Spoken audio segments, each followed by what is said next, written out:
Acts 23, New King James Version. Then Paul, looking earnestly at the council, said, Men and brethren, I have lived in all good conscience before God until this day.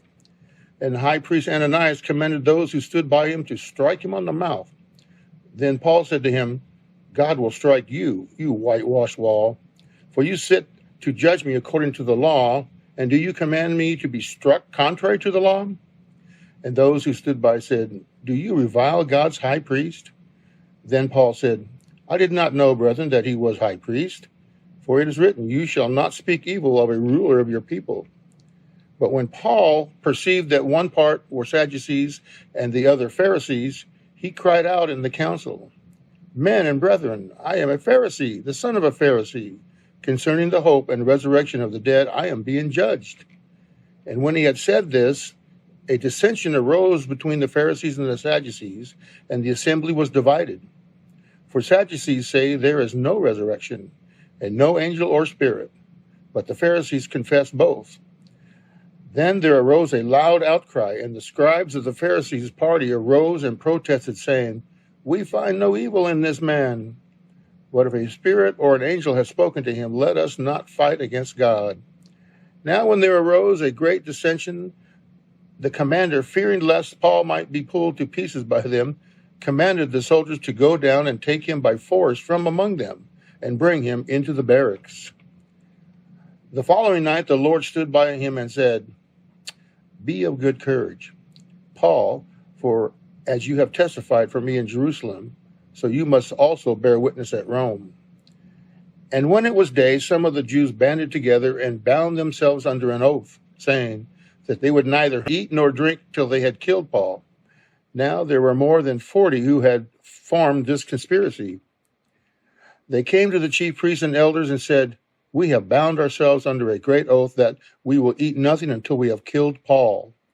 Now you, therefore, together with the council, suggest to the commander that he be brought down to you tomorrow, as though you were going to make further inquiries concerning him, but we are ready to kill him before he comes near.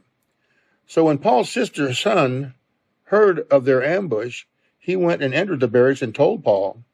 Then Paul, one of the centurions, to him and said, Take this young man to the commander, for he has something to tell. So he took him and brought him to the commander and said, Paul, the prisoner, called me to him and asked me to bring this young man to you. He had something to say to you. Then the commander took him by the hand, went aside, and asked privately, What is it that you have to tell me? And he said, The Jews have agreed to ask that you bring Paul down to the council tomorrow, as though they were going to inquire more fully about him. But do not yield to them, for more than 40 of them lie in wait for him, men who have bound themselves by an oath that they will neither eat nor drink until they have killed him. And now they are ready, waiting for the promise from you. So the commander let the young man depart and commanded him, Tell no one that you have revealed these things to me. And he called for 2 centurions, saying, Prepare 200 soldiers, 70 horsemen, and 200 spearmen to go to Caesarea at the 3rd hour of the night, and provide mounts to set Paul on, and bring him safely to Felix the governor. He wrote a letter in the following manner. Claudius Lysias, to the most excellent governor Felix, Greetings. This man was seized by the Jews and was about to be killed by them. Coming with the troops, I rescued him, having learned that he was a Roman. And then I wanted to know the reason they accused him. I brought him before their council. I found out that he was accused concerning questions of their law, but had nothing charged against him deserving of death or chains.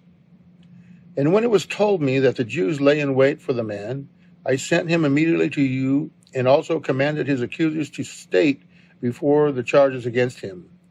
Farewell. Then the soldiers, as they were commanded, took Paul and brought him by night to Antipatris. The next day they left the horsemen to go on with him and returned to the barracks. When they came to Caesarea and had delivered the letter to the governor, they also presented Paul to him. And when the governor had read it, he asked what province he was from.